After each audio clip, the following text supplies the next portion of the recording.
नमस्कार दोस्तों। तो आज की ये वीडियो काफ़ी खास होने वाली है और काफ़ी डीप है। यूपीएससी पीसीएस लेवल की ये वीडियो है और इसमें और भी चीज़ें हैं जो मैंने एंड में बोली हुई हैं। और बाकी एसएससी सीजीएल कर रहे हो या कोई भी स्टेट एग्जाम की तैयारी कर रहे हो, चाहे उत्तराखंड स्टेट हो, तो कहीं ना कहीं से जीएस आपको पता है एक गहरा समंदर है, कहीं से भी कुछ भी आ सकता है। तो वो सब आपको यहाँ पे देखने को मिलेगा। तो वीडियो के एंड में मैं वीडियो नहीं बनाने वाला, बस वहीं पे बोलूंगा। तो सब्सक्राइब जरूर कर लेना अगर यूजफुल लगेगा, और कमेंट जरूर करना। कोई चीज़ आपको लगती है यार ये भी छोड़ दिया आपने, तो कमेंट जरूर करना ताकि मैं आपको जो है और अच्छे से उस चीज़ को नेक्स्ट वीडियोस में इंप्रूव कर सकूं। एक बात और, मैं फेस कैम ही बनाने की सोच रहा था इस वीडियो को व्हाइट बोर्ड के थ्रू, पर सिस्टम तो नहीं, पर मतलब जो सेटअप है वो प्रॉपरली हो नहीं पा रहा है, तो इसलिए अभी व्हाइट बोर्ड से नहीं ऐसे ही बताऊंगा। तो थोड़ा एडजस्ट कर लीजिएगा। पेशेंस के साथ इस वीडियो को देखिए और शुरू करते हैं वीडियो को। तो शेरशाह सूरी 1540 से 1545 इनका शासनकाल रहता है। तो कैसा था इनका साम्राज्य, इन बिंदुओं पे हम इसको शुरू करते हैं। देखिए, जो सूर साम्राज्य है इसका ओरिजिन हुआ था शेर खां से, इसका उद्भव जिसको हम कहते हैं, यानी शेरशाह सूर से। और ये जो है अफगान शासक था और उनमें सबसे श्रेष्ठ इसको कहा जाता था। भारत में जितने भी अफगान शासक हुए उनमें सबसे ज़्यादा सर्वश्रेष्ठ जो है शेरशाह को माना जाता है। अब 1540 में क्या होता है कि शेरशाह ने हुमायूं को पराजित किया था और सूर साम्राज्य की स्थापना कर दी थी। लेकिन 15 वर्ष तक, मतलब ये साम्राज्य चलता है इसका, 15 वर्ष बाद हुमायूं दोबारा से अपनी गद्दी को प्राप्त कर लेता है। यानी कि 1555 तक, 1540 से 1555 तक शेरशाह सूरी का साम्राज्य चलता है, सूर शासन चलता है। ठीक है, या सूर साम्राज्य आप इसको कह सकते हैं।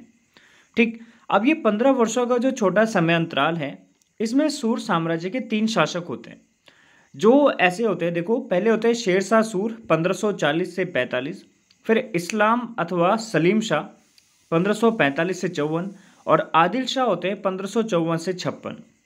तो कैसा था ये साम्राज्य, इसको आगे देखते हैं। देखो, शेरशाह सूरी की यानी कि शेरशाह का जो प्रारंभिक जीवन था, अगर उसकी बात करें तो देखो, पहले तो इसका जो वास्तविक नाम है, ठीक है, वो है फरीद खां। हो सकता है सवाल आ जाए कि फरीद के नाम से किसको जाना जाता था, और वहाँ पे शेरशाह आ जाए, आदिल शाह आ जाए, हो सकता है सवाल आ जाए। फरीद का जो जन्म हुआ था वो था 1472 में, और इसके जो पिता थे उनका नाम था हसन, जो बिहार में जमींदार थे। ठीक है, शेरशाह का प्रारंभिक जीवन काफ़ी कष्टदायक होता है। उसने 1494 में जौनपुर में जाकर शिक्षा ग्रहण की थी। उसने जो है अरबी और फारसी साहित्य का गहन अध्ययन किया था। वही बात करें अगर इसकी योग्यता की, तो देखो, जौनपुर का सूबेदार जमाल खां इससे काफ़ी ज़्यादा इफेक्ट हुआ था, मतलब प्रभावित हुआ था, इम्प्रेस कह सकते हैं इस चीज़ को। जो इसके पिता थे शेरशाह को अपने साथ वापस ले जाते हैं सहसराम और खवासपुर की जो जागीर होती है वो वापस देने के लिए। अभी एक्चुअली 2 परगने होते हैं, सहसराम और खवासपुर। तो जब शेरशाह यहाँ पे रहता है, अपना प्रशासन वो स्टार्ट करना शुरू कर देता है। जब 1522 ईस्वी का समय होता है, उस समय एक बिहार का सूबेदार होता है बाहर खां लोहानी, एक्चुअली दक्षिण बिहार का सूबेदार होता है। तो ये क्या करते हैं, इसको अपने यहाँ नियुक्त करते हैं कार्य करने के लिए। और शेरशाह यहाँ पे क्या करता है, ये एक शेर को मार डालता है। तो बहर खां लोहानी क्या करता है, जब शेर को मारने की इस घटना को जानता है तो उसे शेर खां की उपाधि देता है। जो लोहानी का अपना पुत्र था जलाल खां, उसका संरक्षक इसको नियुक्त कर देता है। तो यहाँ से इसको जो है शेर शाह की उपाधि इसको मिली थी। तो इसको याद रखिएगा, शेर खां भी कहा जाता है और शेर शाह भी कहा जाता है। ठीक है, तो शेर खां की उपाधि अगर कभी आ जाए, शेरशाह सूरी ने जो है शेर खां की उपाधि कब धारण की थी, तो 1522 में की थी। किसके द्वारा दी गई थी उपाधि, तो याद रखिए, सूबेदार बहार खां लोहानी के द्वारा।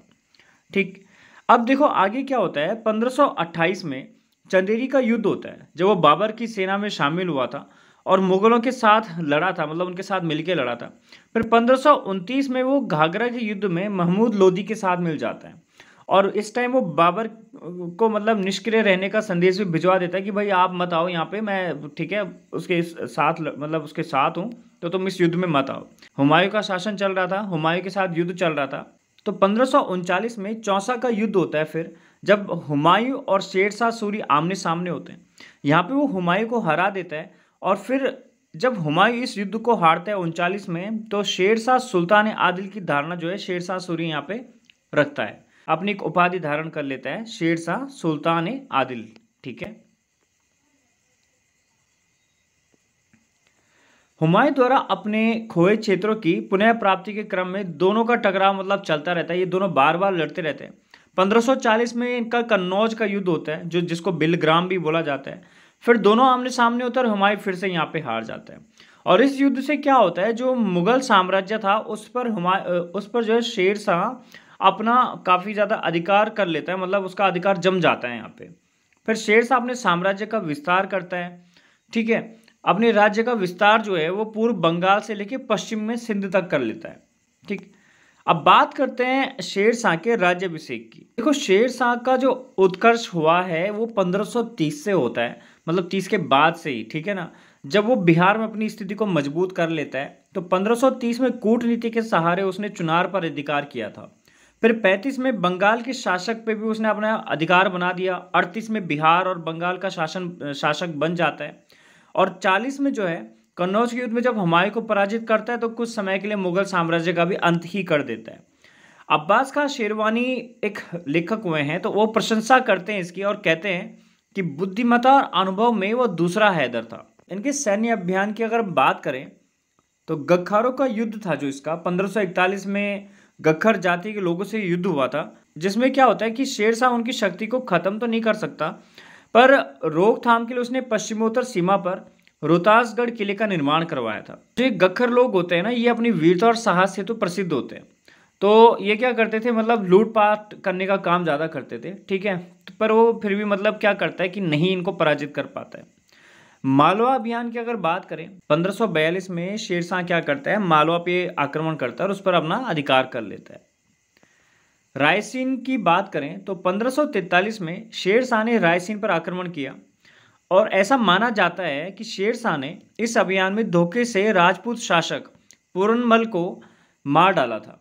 पूरनमल की मृत्यु के बाद जो राजपूत स्त्रियां थी उन्होंने जौहर कर लिया था, और रायसीन की घटना शेरशाह के चरित्र पर एक कलंक मानी जाती है। ठीक है। फिर मारवाड़ अभियान होता है, तो 1544 में शेरशाह ने मारवाड़ के शासक मालदेव पर भी आक्रमण किया था। कलिंजर अभियान की बात करें, देखो ये इसका अंतिम अभियान होता है। 1545 में ये कलिंजर अभियान होता है। शेरशाह ने कीरत सिंह थे जो कलिंजर का शासक, उसके नाचने गाने वाली जो एक दासी थी उसको हथियाने के लिए कलिंजर पर आक्रमण किया था, जिसको कीरत सिंह ने देने से मना कर दिया। जब वो किले को विजय नहीं कर सका, तो उसने दीवार को गोला बारूद से उड़ा देने की आज्ञा दी, और इसी दीवार से टकरा कर एक गोला उसके पास रखे बारूद के ढेर पर जा गिरता है और उसमें आग लग जाती है, जिससे 22 मई 1545 को शेरशाह की मृत्यु हो जाती है। देखो ये तो थी इसकी मृत्यु तक की कहानी, लेकिन अब हम देखेंगे इनके प्रशासनिक व्यवस्था को। तो देखो, शेरशाह एक विजेता की बजाय कुशल प्रशासक था। प्रशासनिक संगठन के क्षेत्र में उसने सल्तनत कालीन केंद्रीय प्रशासन को कायम रखते हुए 4 विभागों की स्थापना की थी, और यहीं से आपके क्वेश्चंस ज़्यादा बनने शुरू हो जाते हैं, डीप बनने शुरू हो जाते हैं, जो इस प्रकार थे। दीवान विजारत यह वित्त संबंधी विभाग था, जिसका प्रधान वजीर होता था। इस विभाग का कार्य लगान तथा लेखा संबंधी गणनाओं से संबंधित होता था। बात करें दीवान अर्ज की, तो यह एक सैनिक विभाग था, जिसके प्रधान को आरिज मामलिक कहा जाता था। दीवान इंशा की अगर बात करें, इसका स्वरूप जो है सचिवालय जैसा था, जिसमें शाही आदेशों को जारी रखने का कार्य किया जाता था, और इसके प्रमुख द्ववीर कहलाते थे। दीवान रसालत की अगर बात करें, तो इसके प्रधान को सद्र कहा जाता था, तथा इस विभाग का कार्य धार्मिक एवं विदेशी मामलों की देखभाल करना था। इसी के अधीन दीवान कजा होता था, जिसका प्रधान काजी कहलाता था, और इसका कार्य न्यायिक मामलों को देखना होता था। अगर न्याय व्यवस्था की बात करते हैं, तो देखो शेरशाह ने अपनी प्रजा के लिए उचित न्याय व्यवस्था की थी। अपनी जागीरदारी के काल में उसने जनसाधारण का पूरा सम्मान किया था। उसकी कठोर दंड व्यवस्था एवं न्याय व्यवस्था के कारण उसके शासन क्षेत्र में अपराध बहुत कम हो गए थे। एक शासक के रूप में शेरशाह के समक्ष अमीर गरीब मित्र दुश्मन सभी एक समान होते थे। शेरशाह का मानना था कि न्याय के लिए कठोर नीति का भी पालन करना पड़े तो न्याय संगत है। उसके अनुसार न्याय सभी प्रकार की धार्मिक क्रियाओं में सर्वोत्कृष्ट है और इस समय न्याय व्यवस्था का सर्वोच्च अधिकारी शासक स्वयं था और न्याय की समुचित व्यवस्था के लिए प्रत्येक प्रांत, सरकार, परगने आदि में न्यायिक अधिकारियों की उसने नियुक्ति कर रखी थी। चलो, ये तो थी न्याय व्यवस्था की बात करें अगर राजस्व व्यवस्था की, तो देखो शेरशाह के शासनकाल की सर्वप्रथम विशेषता थी कि उसके द्वारा कर प्रणाली में सुधार किया जाना। शेरशाह क्या करता था, जो कृषक होते थे, कृषि करने वाले होते थे, उन्हें किसी भी प्रकार से कष्ट नहीं पहुंचाना चाहता था। शासक बनने के बाद भूमि कर व्यवस्था में सुधार के लिए उसने अनेक उल्लेखनीय कार्य किए थे। उसने अहमद खां के निरीक्षण में राज्य की समस्त भूमि का वास्तविक माप करवाया।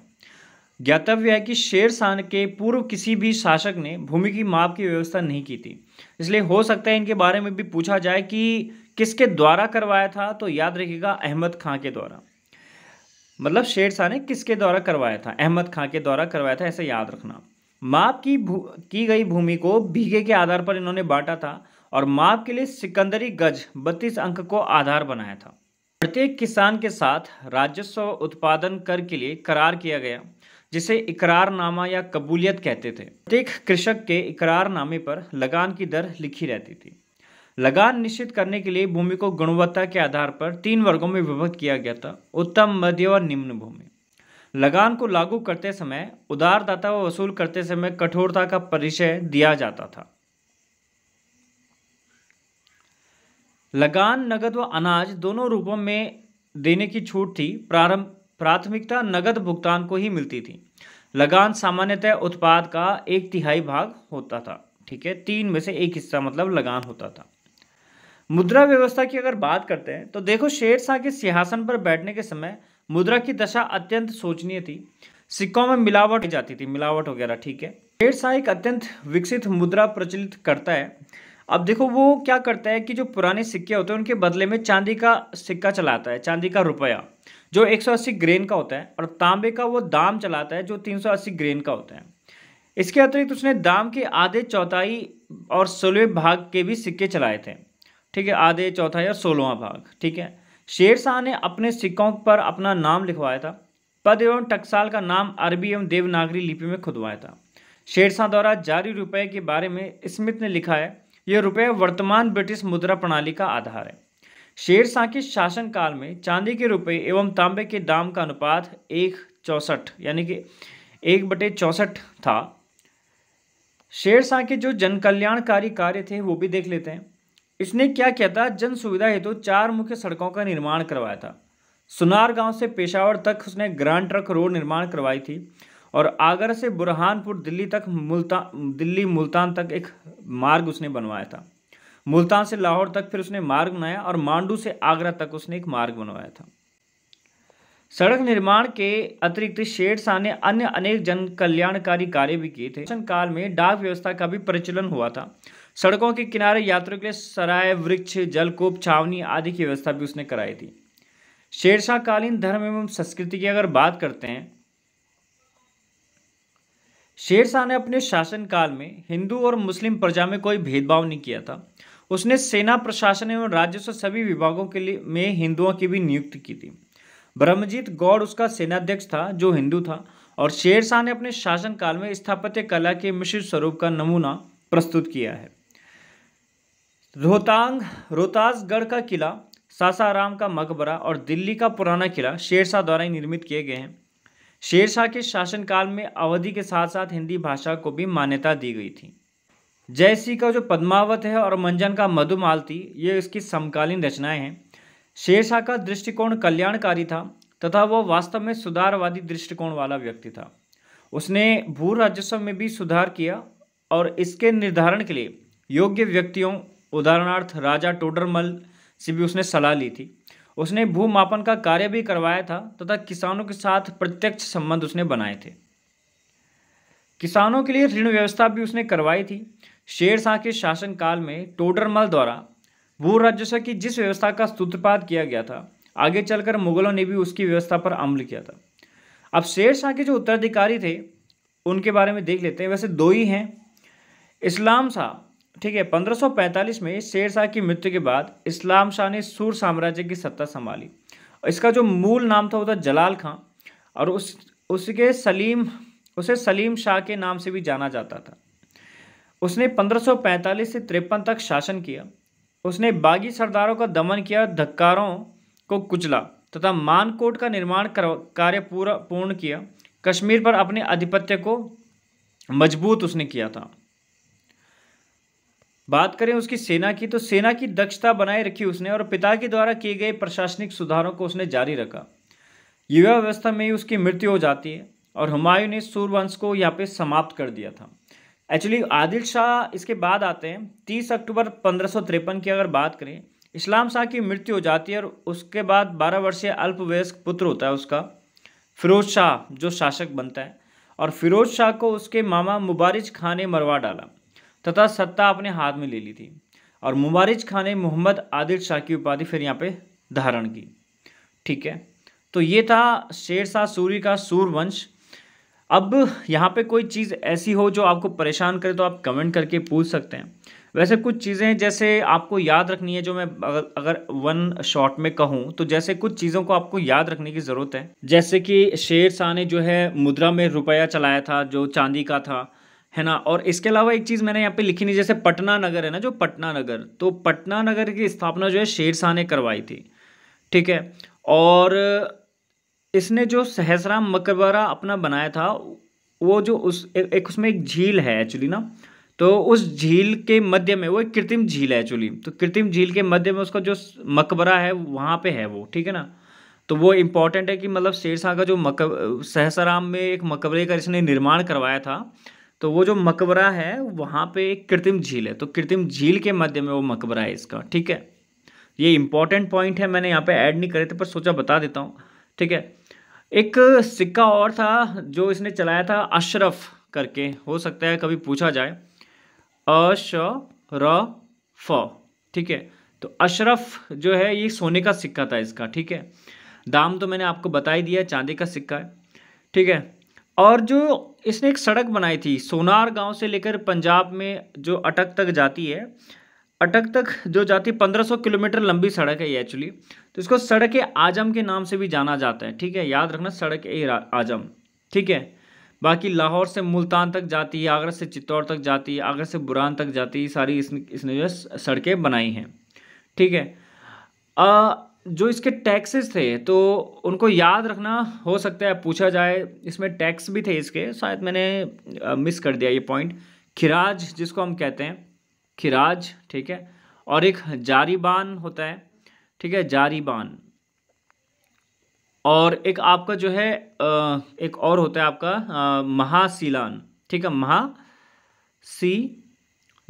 एक्चुअली लाना है ये। ठीक है, महासीलाना। तो ये इसके 3 प्रकार के कर थे जो ये लिया जाता था। देखो, जो खिराज था वो भूमि कर था। ठीक है, औसत उपज का 1/3। और अगर जरीबाना जो मैंने अभी बोला था, जरीबान जिसको मैं बोला था, जरीबाना। ठीक है, ये बाना है। ठीक है, जरीबाना। तो जरीबाना जो है ये भूमि के उपज का इसको 3.25 कह सकते हो आप। ठीक है, 3.25, या ये इसको आप ऐसे लिख सकते हो, मैंने ऐसे ही नोट किया था कि 2/1/2 एंड 1/2, कुछ इस तरह से ये लिया जाता था। और जो महाशिलान है, जो राजस्व अधिकारियों के लिए ये उपज होता था, इसका लगभग 5%। ठीक है ना, लगभग नहीं, एग्जैक्टली है, 5% है ये। ठीक है, तो ये कुछ चीज़ें थी जो मैंने यहाँ पे ऐड नहीं की थी, तो इनको आप याद रखना। बाकी जो इसके विभाग थे वो तो हमने देख लिए, दीवान आरिज हो गया, जैसे सैन्य विभाग इसका, है ना। तो ये चीज़ें हैं।